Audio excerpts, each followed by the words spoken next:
A 55-year-old cold case that haunted Houston, Texas since 1968 has finally been solved, sending shockwaves through what residents always believed was their peaceful suburban neighborhood. The unexpected confession has torn open old wounds and revealed dark secrets that had been buried beneath decades of silence. Before we begin, make sure to subscribe to the channel and comment where you're watching from. Frost clung to the manicured lawns of Willow Bend Drive on that February morning in 2019. The peaceful rhythm of suburban Houston, sprinklers ticking, distant traffic humming, was suddenly broken by three sharp knocks on the Patterson home's front door. Robert Patterson shuffled to answer it, coffee mug in hand, his slippers scuffing against the hardwood floor. The 78-year-old retiree from Gulf Coast Electric had been planning to trim his hedges later that day. Instead, he found himself facing four solemn-faced officers on his porch. "Robert James Patterson?" asked Detective Lorraine Myers, her badge glinting in the morning light. "I'm with Houston PD's Cold Case Unit. We have a warrant for your arrest in connection with the 1968 murder of Rebecca Ann Morrison." His wife Margaret appeared behind him, her face crumpling in confusion. "There must be some mistake," she whispered, clutching her cardigan closed. The detective's expression remained unchanged as she read him his rights. The elderly man's hands trembled as officers placed handcuffs around his wrists. The same hands that had repaired countless neighborhood fences, served food at community potlucks, and waved cheerfully to passing children for over 5 decades. From across the street, Elaine Winters watched through parted curtains, phone already pressed to her ear. "They're arresting Bob Patterson," she hissed into the receiver. "Police cars, 3 of them!" Within the hour, Willow Bend Drive had transformed. Neighbors emerged from their homes, gathering in small clusters on their front lawns despite the cold. Phones buzzed with text messages and calls as the news rippled outward. The kindly grandfather who organized the neighborhood watch had been arrested for murder, not just any murder, but that of Rebecca Morrison. The Morrison case had never truly left Westwood's collective memory. Even residents who moved in decades after the 16-year-old disappeared knew the story of the bright swimmer from Bel Air High School who never made it home one May afternoon. David Morrison, now 70 years old and still living just 2 blocks away, stood frozen in his driveway when he heard the news. The librarian had spent 51 years searching for his sister's killer, collecting evidence in boxes that filled his spare bedroom. "Is it true?" he asked Officer Ramirez, who had come personally to inform him of the arrest. The officer nodded. "DNA evidence. We'll need you to come to the station later." As the police vehicle carrying Robert Patterson pulled away, neighbors who had trusted him for decades watched in stunned silence. Children who'd eaten his homemade cookies at block parties stared wide-eyed from behind their parents. The unthinkable had happened. The monster had been among them all along. Rebecca Ann Morrison was 16 when she vanished, a girl everyone in Westwood knew by her athletic stride and infectious laugh. With broad shoulders from years of competitive swimming and a dimpled smile that lit up rooms, she was more than just another teenager in the neighborhood. Rebecca was a junior at Bel Air High School, where teachers spoke of her potential in reverent tones. As a National Merit Scholar with straight A's, she represented the pride of her close-knit Jewish family, who had settled in Houston when the neighborhood was still being developed. On that humid May afternoon in 1968, Rebecca had stayed late after swim practice to discuss college prospects with her coach. The conversation had been hopeful. Stanford and MIT were both possibilities for the academically gifted athlete. She left the school pool at 4:30, her chlorine-scented hair still damp, textbooks clutched to her chest. 3 witnesses later confirmed seeing her walking down Willow Bend Drive, less than 4 blocks from home. Then, as if the world had simply swallowed her whole, Rebecca disappeared. The impact on the community was immediate and profound. Harold Morrison, normally reserved and dignified, went door to door with trembling hands, asking if anyone had seen his daughter. Miriam, her voice breaking, called every friend in Rebecca's address book, while neighbors gathered in their living room, bringing casseroles that would go uneaten for days. By morning, flyers with Rebecca's school portrait appeared on telephone poles, store windows, and community bulletin boards across Westwood. The image, showing her confident smile and clear eyes, became instantly recognizable throughout Houston as local news stations picked up the story. Search parties organized at the Methodist Church combed the nearby bayou, calling her name until their voices grew hoarse. David Morrison, Rebecca's brother who had just graduated high school weeks earlier, abandoned his summer job to join the search. Tall and serious like his father, the 18-year-old moved through the neighborhood with quiet determination. When police efforts began to slow after 2 weeks, it was David who organized additional volunteers, mapped search grids, and personally walked miles of bayou shoreline each day. "I will never stop looking for her," he told a reporter from the Houston Chronicle, his voice steady despite the dark circles under his eyes. "Someone knows something, and I'll find them." No one in the neighborhood could have imagined that the answer would take 51 years to emerge, or that it had been hiding just doors away all along. For the Morrisons and for Westwood, life had irreversibly split into before and after that May afternoon, the moment when the community learned that even the safest-seeming streets could harbor unspeakable secrets. The Morrison home on Willowbend Drive became a shrine to absence. What had once been a vibrant household, filled with the sounds of Rebecca Ann Morrison's swim meet stories and Harold's enthusiastic discussions about science, fell into a hollow silence that seemed to absorb all joy. The family photos remained unchanged on the walls, Rebecca's bright smile frozen in time, her academic medals still displayed in the living room cabinet. Miriam Morrison, once known throughout Westwood for her elaborate Passover celebrations that brought together Jewish families from across Houston, quietly removed the extra leaf from the dining table. The Seder plate collected dust in the cabinet.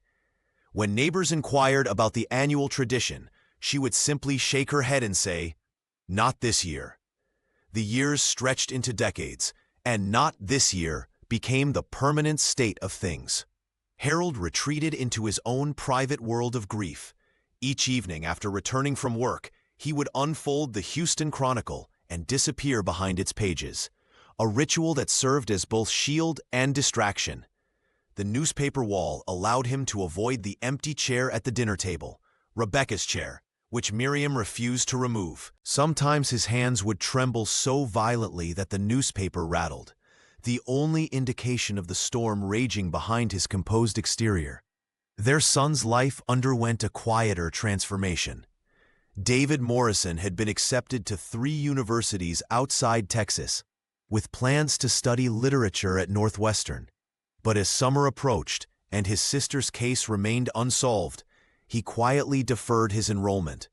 Just for a year, he told his parents. That year became 2, then 5, until eventually the dream of leaving Houston faded entirely. Instead, David completed his degree at the University of Houston, walking distance from Willowbend Drive. He moved into a small apartment just 2 streets over from his childhood home, close enough to check on his parents daily. The proximity also allowed him to maintain his growing collection of materials related to Rebecca's case. Police reports, newspaper clippings, and testimonies from neighbors who might have seen something that fateful day. At night, David would often sit on his balcony, looking toward the bayou where search parties had combed for weeks. The weight of what he perceived as his failure, not walking his sister home that day, not protecting her, bent his shoulders forward as if he carried a physical burden.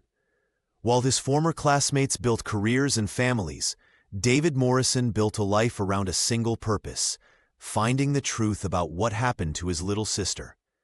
David Morrison never married. His life had become a singular mission, defined by the absence of his sister. In the decades following Rebecca Ann Morrison's disappearance, he transformed from the hopeful teenager with college aspirations into a methodical, solitary man whose entire existence orbited around a single unsolved mystery. The University of Houston Library became his sanctuary. Colleagues respected his encyclopedic knowledge of the archives, but kept a polite distance from the quiet librarian who rarely joined them for after-work drinks. His meticulous nature served him well professionally, the same attention to detail that he applied to his sister's case, making him invaluable to researchers and students alike. His modest house stood just 2 doors down from his childhood home, where his aging parents still lived, surrounded by fading photographs of their daughter. The interior of David's residence told the story of his obsession. Cardboard boxes lined the walls of what should have been a dining room, each labeled with precise dates and categories. Police interviews 1968 to 1970, newspaper coverage, potential witnesses. Hand-drawn maps of Willowbend Drive as it existed in the 60s covered one wall entirely, with red pins marking Rebecca's last known locations and blue pins indicating where neighbors claimed to have been that afternoon. "There he goes again," neighbors would whisper when they spotted him walking the exact route his sister had taken from swim practice, timing the journey with the same stopwatch he'd used for decades. Some felt pity for the man, others found his dedication unsettling. The younger residents of the neighborhood knew him only as that strange Morrison man, who would politely but firmly question new neighbors about their connections to the area. Yet David's persistence never faltered. Each May, he organized the annual memorial run that kept Rebecca's name alive in the community. Every candlelight vigil saw him standing stoically beside his parents, holding a laminated photograph of his sister's smiling face. When internet forums dedicated to Texas cold cases began appearing in the early 2000s, he taught himself enough computer skills to become an active contributor, meticulously documenting every detail of the case under the username Rebecca's Truth. The librarian's apartment held few personal touches beyond his investigation materials. A single framed photograph sat on his bedside table, Rebecca in her swim team uniform, her dimpled smile frozen in time. It was the last picture taken before she vanished, and David looked at it every morning and every night, a ritual as natural to him as breathing. January 2019 brought a glimmer of hope to a case that had gone cold for half a century. The Houston Forensic Science Center received a substantial grant earmarked for advanced DNA analysis, technology that hadn't even existed when Rebecca Ann Morrison disappeared in 1968. The funding allowed the center to apply cutting-edge techniques originally developed for analyzing ancient remains, where genetic material had degraded over centuries. In a climate-controlled room filled with humming equipment, Marisol Campos carefully opened an evidence envelope that had been sealed for decades. The label, yellowed with age, bore the simple notation, Morrison, R.A. Inside was a single human hair, collected from the scene where Rebecca's body had been discovered.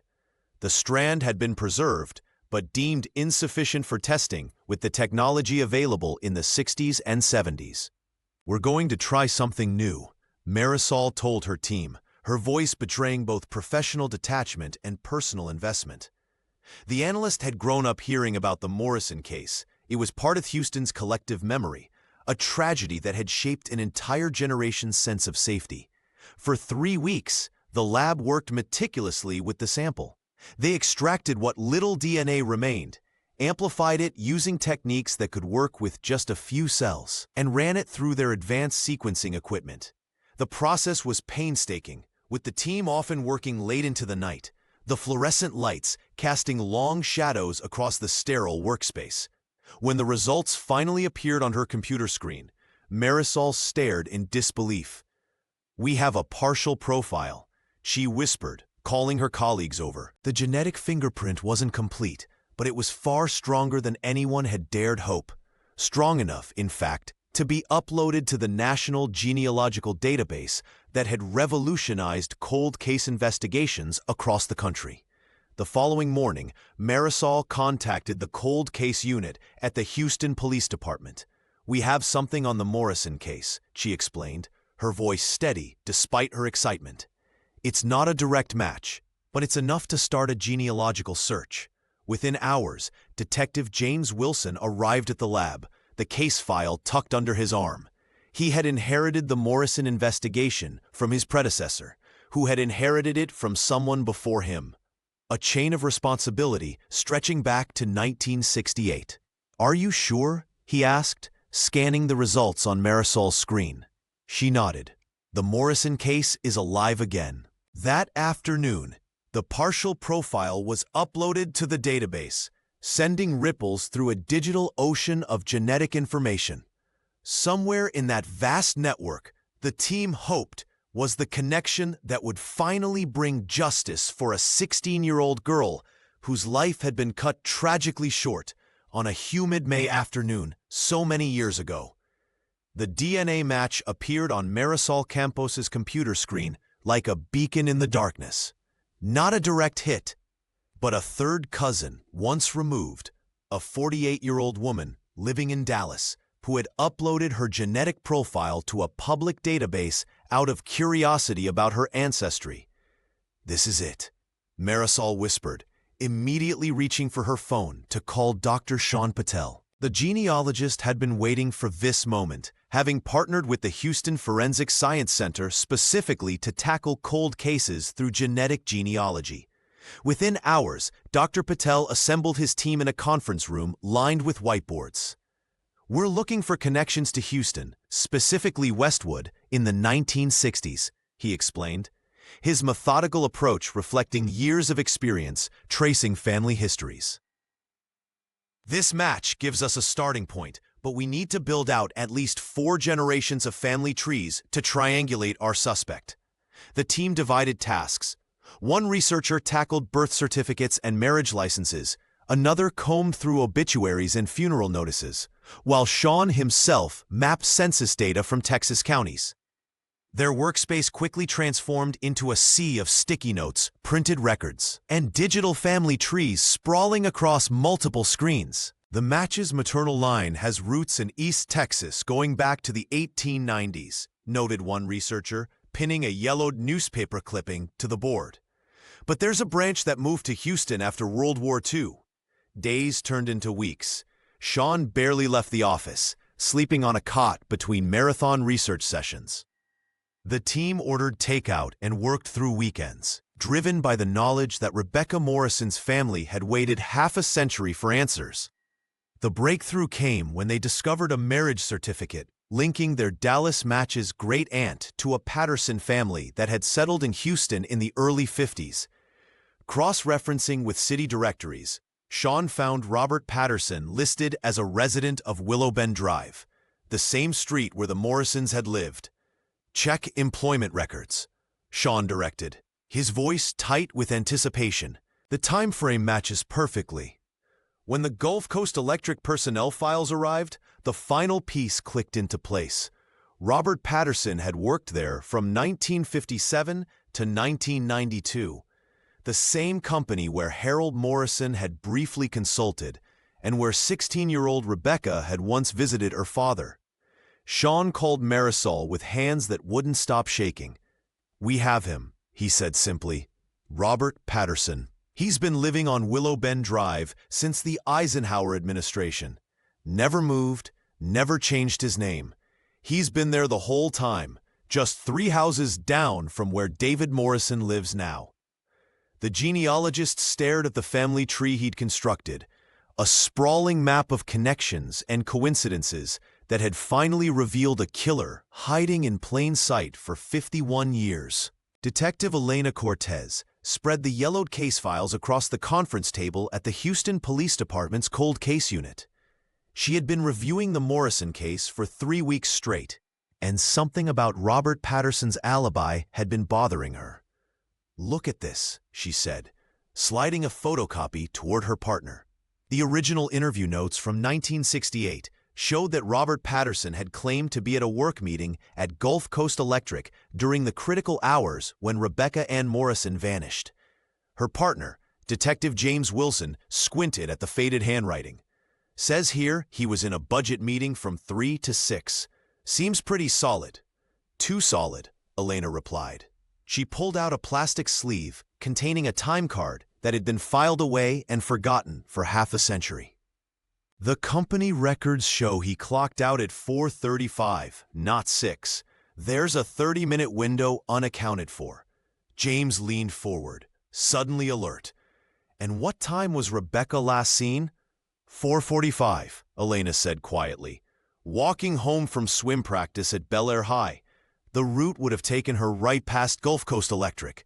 The detectives exchanged glances.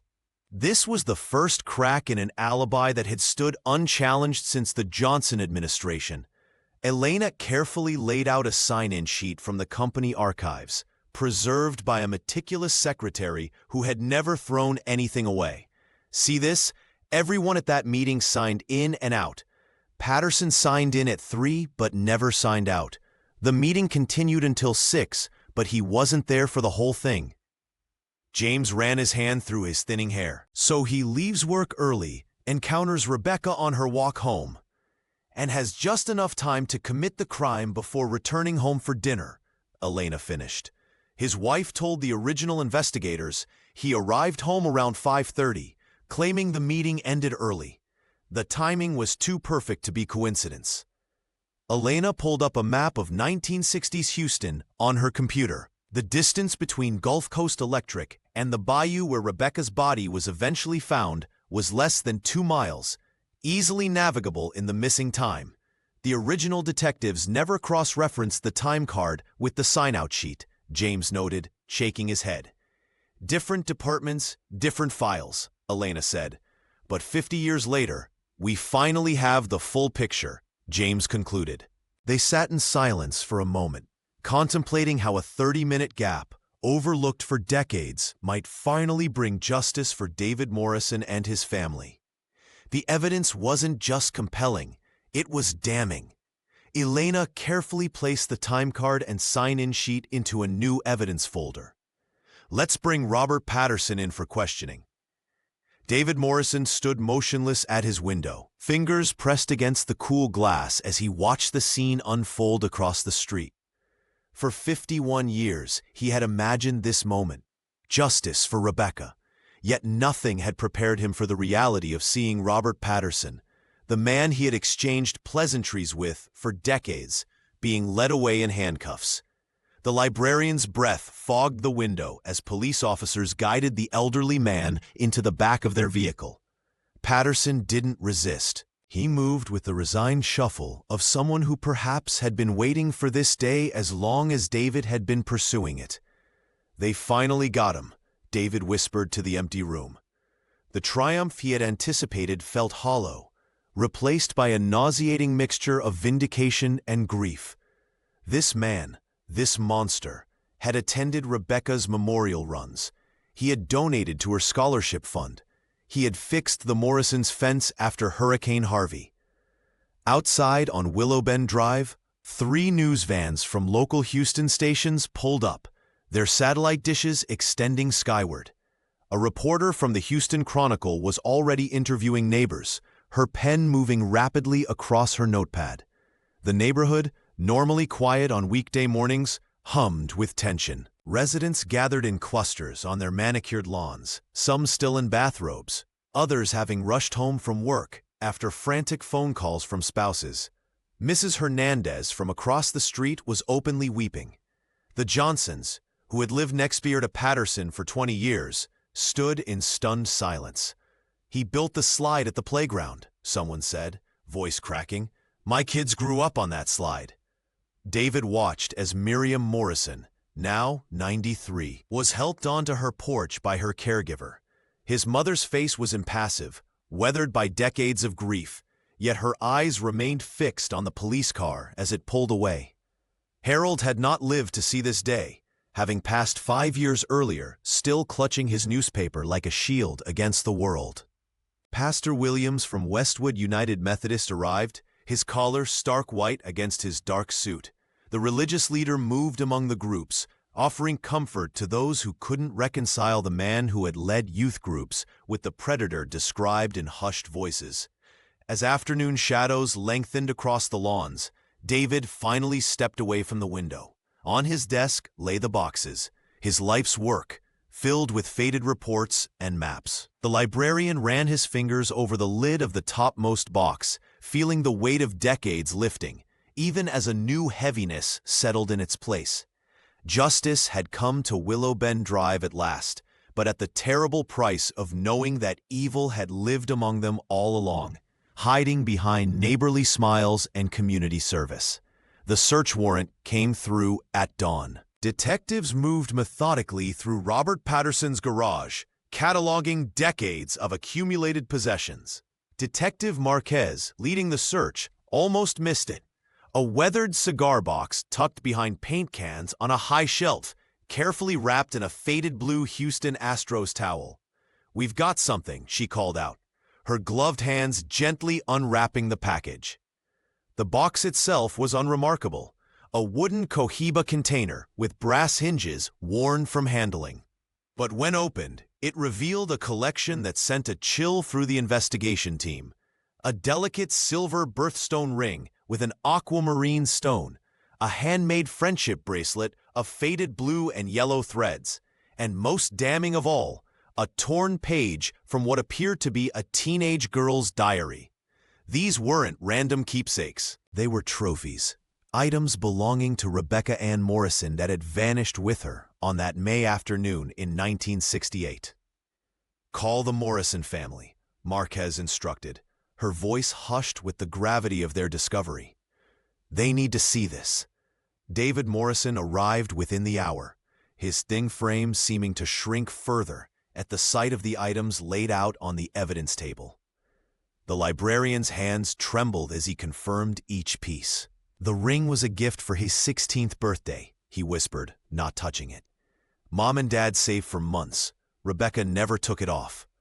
The diary page proved even more significant. Written in a flowing teenage script, it contained a brief mention that investigators had never known about. "Robert from work stopped me again today. It's getting weird." The simple sentence connected Patterson directly to Rebecca in a way that hadn't been established before.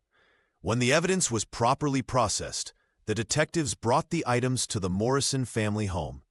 Miriam Morrison, now 93 and frail, sat in her wheelchair by the window where she had watched for her daughter's return for over 5 decades. "Is it really hers?" the elderly woman asked, her voice barely audible. When the detective placed the birthstone ring in her palm, Miriam closed her fingers around it and began to weep. Harold, himself now in his 90s, placed a trembling hand on his wife's shoulder. 51 years, Miriam murmured through her tears. "I bought this at Foley's department store downtown. She was so proud." For the Morrison family, these recovered items represented both closure and reopened wounds. The objects confirmed what David had always believed, that someone close had taken his sister. But they also forced the family to confront fresh grief as tangible pieces of Rebecca returned home without her. Rebecca Ann Morrison II watched her grandparents with tears in her eyes, understanding for the first time the full weight of the legacy she carried in her name. The Willow Bend Civic Association meeting hall had never been so packed. Folding chairs lined every wall, and still people stood in clusters at the back, their faces tense with confusion and betrayal. The arrest of Robert Patterson had shattered the community's sense of safety, leaving neighbors to question everything they thought they knew about each other. "How did we miss this?" demanded Elaine Winters, a retired schoolteacher who had lived across from the Patterson home for 32 years. "We trusted him with our children. He judged the science fair, for heaven's sake." The police representative, a sergeant from the Houston Police Department, stood calmly at the podium, explaining that predators often hide behind carefully constructed personas. "Mr. Patterson deliberately cultivated his image as a community pillar," he explained. "That's how he remained above suspicion for 5 decades." Pastor Michael Thornton of Westwood United Methodist Church sat with his head bowed, fingers laced together in what might have been prayer. The religious leader had worked alongside Robert on countless church committees and community projects. Just last Christmas, they had organized the neighborhood toy drive together. "I counseled him after his wife died," the pastor finally said, his voice barely audible. "We prayed together weekly. How do I reconcile that man with what they're saying he did to that poor girl?" Across the room, David Morrison sat alone, his thin frame almost lost in the corner. The librarian had attended these meetings for years, always asking for updates on cold cases, always mentioning his sister. Many had avoided him, uncomfortable with his obsession. Now, those same neighbors couldn't meet his eyes. "I think we owe David an apology," said Mrs. Winters, her voice breaking. "We treated his dedication like it was unhealthy. Meanwhile, we were bringing casseroles to a murderer's house." Several heads nodded in shame. The community had created a narrative that suited them, that Rebecca's disappearance was a tragic anomaly in their safe neighborhood, that such evil must have come from outside. The truth was far more disturbing. The monster had been at their potlucks, their 4th of July barbecues, even contributing to the scholarship fund established in Rebecca's name. "This neighborhood protected him," David finally spoke, his voice stronger than many expected. "Not intentionally, but through our collective denial. We all wanted to believe we were safe." As the meeting continued late into the evening, residents began the painful process of examining their shared history. The neighborhood that had prided itself on its close-knit community now faced an uncomfortable truth. Their trust had been weaponized against them by the very man they'd welcomed into their homes for half a century. The Houston Convention Center's press room buzzed with anticipation as Dr. Sean Patel and Marisol Campos took their places behind the podium. Camera flashes punctuated the hushed murmurs as journalists from across the country leaned forward, notepads ready. This wasn't just another cold case. It was the Morrison case, a half-century-old wound finally healing.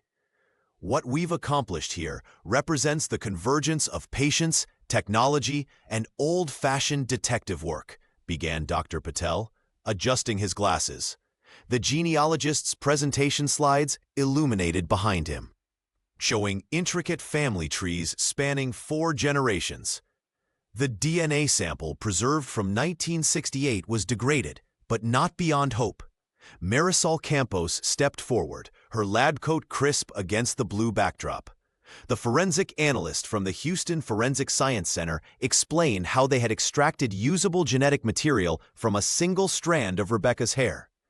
"We're essentially reading a book with most of its pages damaged by water," she explained. "But even fragments tell a story when you know what to look for."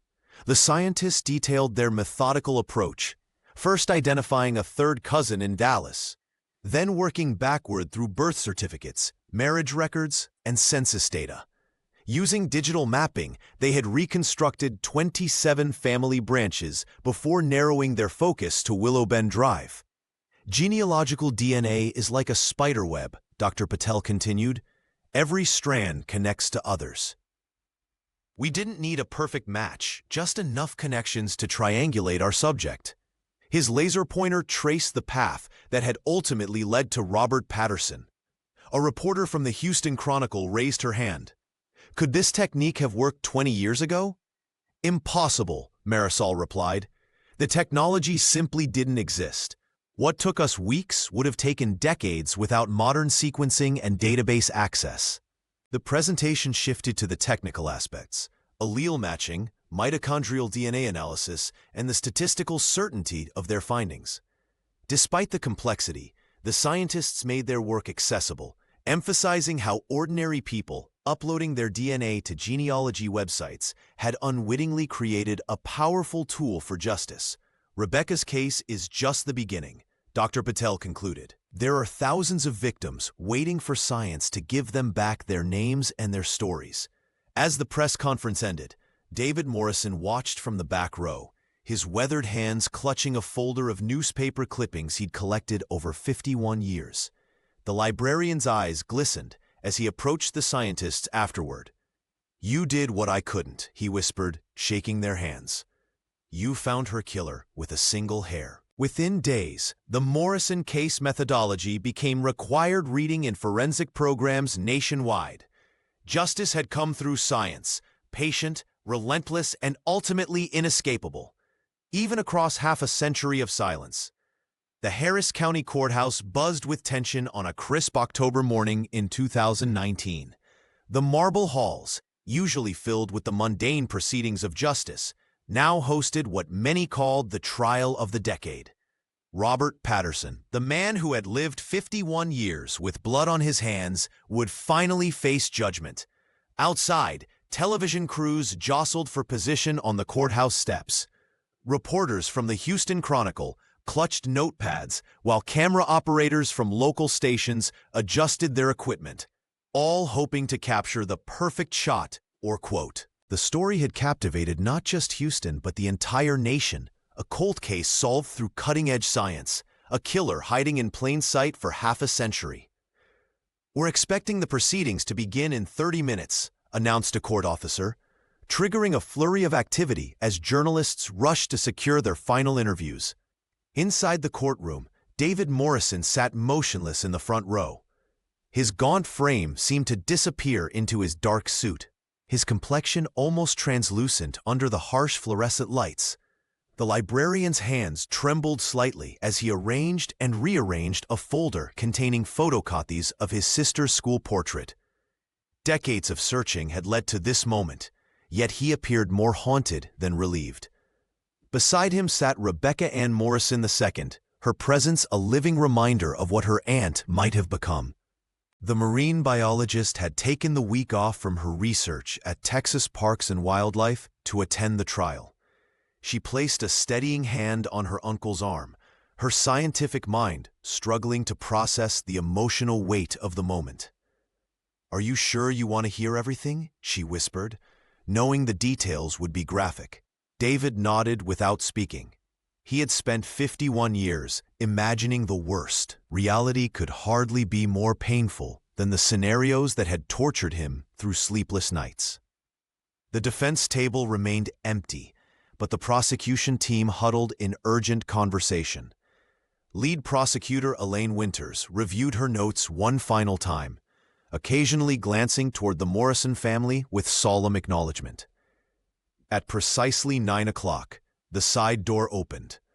Robert entered, flanked by officers, his shuffling gait betraying his age. The elderly man who had once helped build community playgrounds now wore an ill-fitting suit that hung from his diminished frame. His eyes, roomy and unfocused, scanned the courtroom until they found David. For one breathless moment, killer and brother locked eyes across the crowded room, a half-century of secrets suspended between them. "All rise," called the bailiff, breaking the spell as the judge entered the courtroom. The trial that would finally bring justice for Rebecca Ann Morrison had begun. The courtroom fell silent as Carolyn Winters, a 72-year-old former neighbor, took the stand. Her hands trembled slightly as she described how Robert Patterson had volunteered to organize the annual Rebecca Morrison Memorial Run for over 15 years. He would arrive before dawn to set up the registration tables, Carolyn testified, her voice cracking. He even donated $5,000 to the scholarship fund in 2010, saying it was important to keep Rebecca's memory alive. David Morrison stared straight ahead, his face ashen. The librarian had attended those same memorial runs, standing shoulder to shoulder with his sister's killer, accepting condolences from the very man who had destroyed his family. Another witness, Pastor Michael Hernandez from Westwood United Methodist Church, described how Patterson had led youth groups and chaperoned teen retreats throughout the 1970s and 80s. He was especially protective of the young girls, the pastor recalled, unaware of the horrified moments his statement triggered throughout the courtroom. The prosecution methodically built their case, revealing how Patterson had woven himself into the fabric of community grief. He had attended candlelight vigils, suggested search locations when Rebecca first disappeared, and even comforted Miriam Morrison at Harold's funeral in 1997. The defendant didn't just hide. Assistant District Attorney Elaine Cho explained to the jury. He inserted himself into the narrative, controlling it from within. The most damning evidence came when forensic analyst Marisol Campos presented the torn diary page found in Patterson's garage. Protected in a clear evidence sleeve, the faded blue paper was projected onto a large screen for the court to see.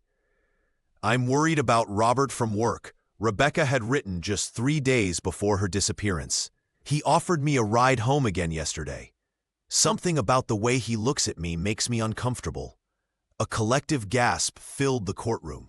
David Morrison closed his eyes, his shoulders shaking with silent sobs.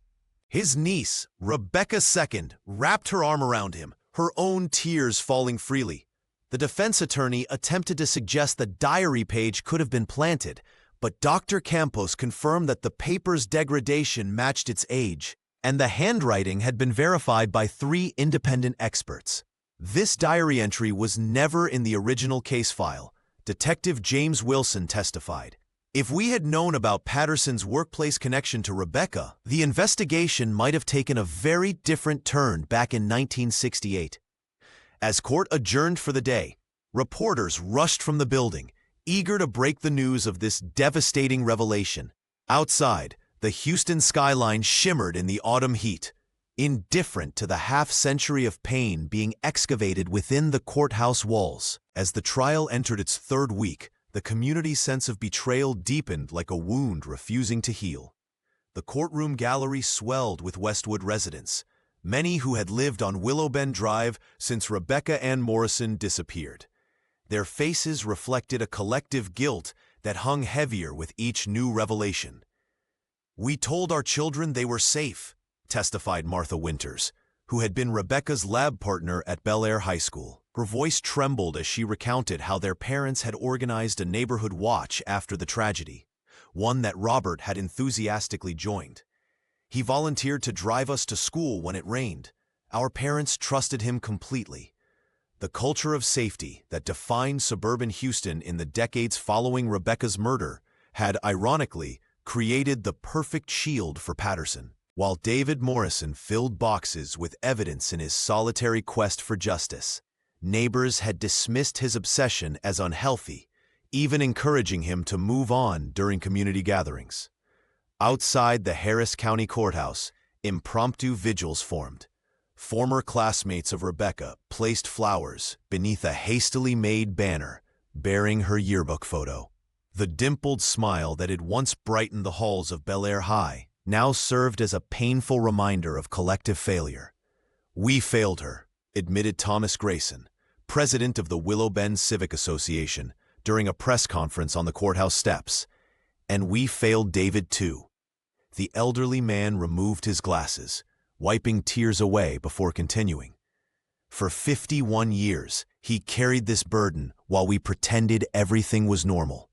We should have listened." Perhaps most painful was the revelation that 3 families had reported uncomfortable interactions between Patterson and their teenage daughters in the 1970s, but had been reassured by other neighbors that he was just being friendly.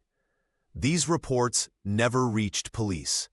Miriam Morrison, frail but dignified in her wheelchair, accepted these apologies with quiet grace.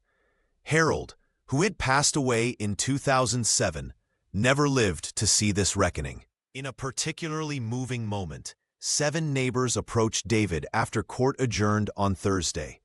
Led by Pastor Williams from Westwood United Methodist Church, they formally apologized for dismissing his concerns over the decades. "You were right all along," the pastor said, placing a hand on David's shoulder. "We chose comfort over truth." David, his face lined with years of solitary determination, nodded silently. For the first time since his sister vanished, the librarian wasn't standing alone. The community that had once shunned his persistence now stood beside him, finally willing to face the darkness that had lived among them for half a century. The courtroom fell into a hush, so profound that the soft hum of the air conditioning became deafening. Robert Patterson sat motionless at the defense table, his shoulders slightly hunched. his hands folded neatly before him, like a schoolboy waiting for class to begin. For 5 decades, this man had lived as a pillar of the Westwood community, fixing neighbors' fences, organizing church potlucks, even contributing to the scholarship fund bearing his victim's name. Judge Hernandez leaned forward. "Mr. Patterson, do you wish to make a statement before the court?" The elderly man adjusted his glasses with trembling fingers. His attorney placed a cautionary hand on his arm, but Patterson gently shook it off. When he finally spoke, his voice carried clearly through the silent room.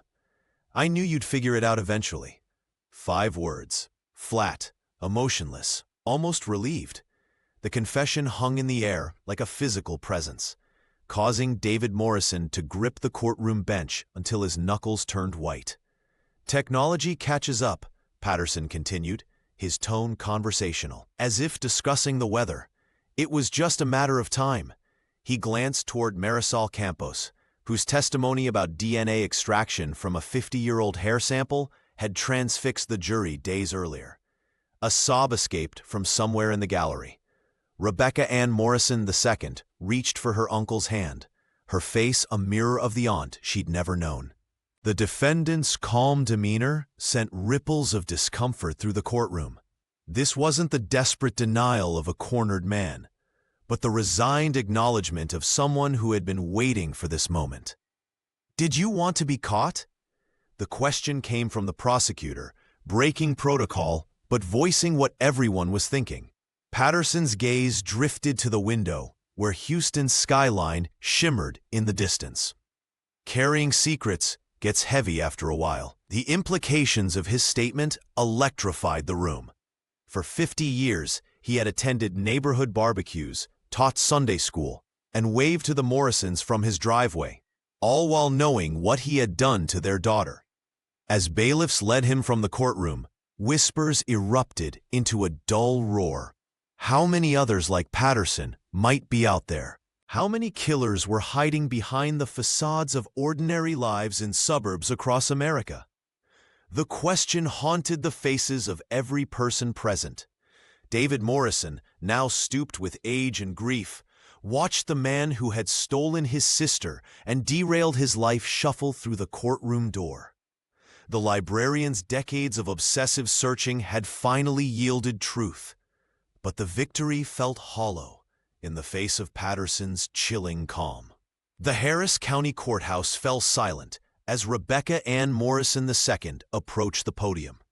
Her dark blue blazer, chosen deliberately to match Bel Air High's colors, stood out against the polished wood of the courtroom. Her hands trembled visibly as she adjusted the single sheet of paper containing her victim impact statement. "I never met my aunt," she began, her voice initially soft but growing steadier. "But her absence shaped my entire existence. Before I could even understand what death meant, I knew there was someone missing from our family photos, someone whose name I carried." The marine biologist paused, looking directly at Robert Patterson for the first time. The elderly man sat motionless, his eyes downcast as she continued. "Every Passover Seder at my grandparents' home had an empty chair. Every family milestone was marked by what my aunt couldn't experience. My grandmother Miriam would sometimes call me by her name, not from confusion, but from a desperate need to hear it spoken in her home again." David Morrison watched his niece from the front row, tears streaming down his weathered face. For decades, he had carried Rebecca's memory alone, and now her namesake stood as living proof that his sister would not be forgotten. "I chose marine biology because my father once told me that Aunt Rebecca loved swimming more than anything. In the water," he said, "she felt limitless." Her voice caught momentarily. "When I study our Gulf Coast ecosystems, I often think about how she would have loved seeing the patterns and connections I've discovered." Sunlight streamed through the tall courthouse windows, casting long rectangles of light across the floor. Outside, Houston continued its busy afternoon, unaware of the decades of grief being articulated within these walls. "Mr. Patterson lived just doors away from my family for 51 years, she continued, her voice hardening slightly. He attended memorial runs in my aunt's name. He donated to her scholarship fund, all while knowing exactly what happened to her. Several jurors wiped away tears as Rebecca described how learning the truth had affected her family, how her grandmother had clutched the birthstone ring recovered from the cigar box, how her uncle had finally been vindicated after years of being dismissed as obsessive. But Rebecca's story will not end with fear, she concluded, her voice ringing clearly through the hushed courtroom. Her name will stand for hope.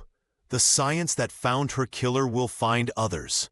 The community that failed her then stands with her now. And I will continue to carry her name forward, not as a burden, but as a promise that justice, however delayed, still matters. As she returned to her seat, the marine biologist squeezed her uncle's hand. David, who had spent his entire adult life searching for this moment, finally allowed himself to exhale. The courtroom fell silent as the jury filed in after 3 days of deliberation. The foreman, a retired schoolteacher with silver-rimmed glasses, stood with shoulders squared. David Morrison gripped the wooden bench beneath him, knuckles white. Beside him, his niece, Rebecca Ann Morrison II, placed her hand gently over his. On the count of first-degree murder, in the death of Rebecca Ann Morrison, we find the defendant, Robert Patterson, guilty. The words hung in the air for a moment before the courtroom erupted. 51 years of uncertainty collapsed into a single moment of justice. Judge Harriet Wilkins called for order, her gavel striking 3 times before the room settled. Robert sat motionless, his weathered face betraying no emotion as the judge delivered his sentence: life imprisonment, the maximum penalty allowed under the laws that governed at the time of the crime. The former Gulf Coast Electric employee would spend whatever remained of his life behind bars. May God have mercy on your soul, the judge concluded, her voice firm yet tinged with the collective grief that had settled over the Harris County Courthouse. As the bailiff led Patterson away, the elderly man glanced once toward David. Their eyes met briefly across the courtroom, predator and the brother of his prey, before Patterson disappeared through the side door. David Morrison's composure, maintained through decades of searching and the grueling weeks of trial, finally broke. His thin shoulders began to shake, and tears streamed down his lined face. The librarian who had dedicated his life to preserving his sister's memory collapsed forward, decades of tension releasing in heaving sobs. "It's over," whispered his niece, the marine biologist who carried both her aunt's name and spirit. She can rest now, but David's tears weren't just for Rebecca. They were for the college dreams abandoned, for the family dinners spent in silence, for his mother, who stopped hosting Passover, for his father who retreated behind his newspaper. They were for 51 years of birthdays, graduations, and holidays that should have included his sister. As reporters from the Houston Chronicle rushed to file their stories and courthouse staff began clearing the room, David remained seated, allowing himself, perhaps for the first time since he was 18, to truly grieve, not just for Rebecca, but for all that had been stolen from them both. Outside, the February sun broke through Houston's clouds. Members of the Willow Bend Civic Association stood on the courthouse steps, many wearing blue ribbons, Rebecca's favorite color. Justice had come late, but it had finally arrived. He can breathe now, Marisol Campos whispered to Dr. Patel as they watched David from across the courtroom. They all can. In the quiet months following the trial, the Morrison family began the slow, painful process of healing. The winter of 2019 gave way to spring, and with it came a sense of closure that had eluded them for over 5 decades. For the first time since 1968, they could speak of Rebecca Ann Morrison without the shadow of unanswered questions hanging over every memory. Miriam Morrison, who had lived to see 93, passed away peacefully in her sleep just 2 months after the verdict. Her caretaker found her clutching a framed photograph of Rebecca, a serene smile on her weathered face. At the funeral, many remarked that she had held on just long enough to see justice done for her daughter. Harold had preceded her in death years earlier, never knowing who had stolen their child away. David Morrison, now in his 70s and increasingly frail, found himself suddenly unburdened of the obsession that had defined his existence. The boxes of evidence that had filled his modest home were finally packed away, donated to the University of Houston's criminal justice program as a teaching resource.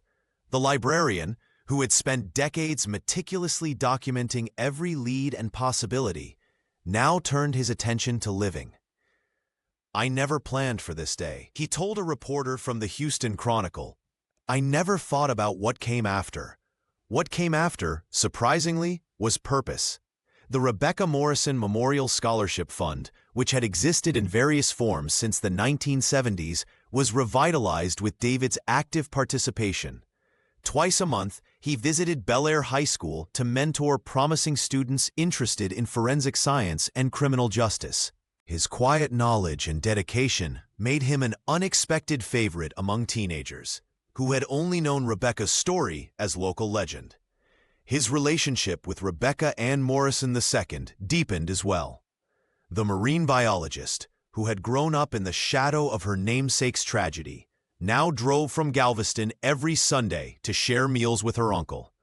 Together, they sorted through family photographs, restoring names and dates to faces that had begun to fade from memory. "We're reclaiming our family story," the younger Rebecca explained during a community event. "For so long, we were defined by how Rebecca died. Now, we can celebrate how she lived." The Morrison home, once a shrine to loss, gradually transformed. Fresh paint-covered walls that had remained unchanged for decades. Windows long shuttered were opened to let in light. And in the garden where Miriam had once tended roses, David planted a young oak tree, a living memorial that would grow stronger with each passing year. Willow Bend Drive would never be the same. The revelation of Robert Patterson's crimes had permanently altered the neighborhood's DNA, leaving behind a community forever changed but determined to heal. Houses that once stood as silent witnesses to a 50-year-old crime now faced a new dawn with both caution and hope. The local elementary school, once a place where children played without worry, implemented a comprehensive safety program. Teachers and parents collaborated to create age-appropriate lessons about personal boundaries and the importance of speaking up when something felt wrong. The principal, with input from child psychologists, ensured the curriculum honored Rebecca Ann Morrison's memory without frightening the young students. "We don't teach fear," explained the school counselor at a community meeting. "We teach awareness and empowerment." The annual Rebecca Morrison Memorial Run, once a modest gathering of family and close friends, swelled to hundreds of participants. People came from across Houston wearing blue shirts, Rebecca's favorite color according to Miriam's stories. The event raised funds for cold case investigations and scholarships for aspiring forensic scientists. David Morrison, though his health was failing, insisted on being present each year, watching from a wheelchair as runners crossed the finish line beneath a banner bearing his sister's name. Perhaps the most profound transformation occurred at the bayou, where investigators had found Rebecca's remains. The city council, working with Texas Parks and Wildlife Department, designated the area as a protected natural space. Rebecca Ann Morrison played a crucial role in the project, applying her expertise as a marine biologist to ensure the ecosystem would thrive. Native wildflowers now carpeted the once desolate banks. Purple coneflowers and Texas bluebonnets created a tapestry of color each spring. Birders documented the return of species that had abandoned the area decades earlier. Red-tailed hawks circled overhead, while cardinals darted between trees that had been saplings when Rebecca disappeared. A small, tasteful plaque stood near the entrance, in memory of Rebecca Ann Morrison and all whose stories deserve to be told. Beneath these words, visitors often left small stones, a nod to the Jewish tradition of remembrance. Residents of Willow Bend Drive still locked their doors more carefully than before. Parents still exchanged knowing glances when their teenagers were late coming home. The neighborhood carried its scars openly now, no longer pretending that evil couldn't hide behind friendly smiles and community service. But in that honesty came strength. The wildflowers pushing through the soil each spring became a powerful metaphor for the community itself. Damaged but resilient, forever changed, but determined to transform tragedy into something beautiful. The sun cast a golden glow over the gleaming facade of Bel Air High School's newest addition. The Rebecca Ann Morrison Science Center stood as a testament to perseverance, its glass walls reflecting the clear blue Texas sky. Students and faculty gathered on the freshly laid lawn, alongside community members who had witnessed both tragedy and healing over 5 decades. David Morrison sat in the front row, his weathered hands resting on a walking cane.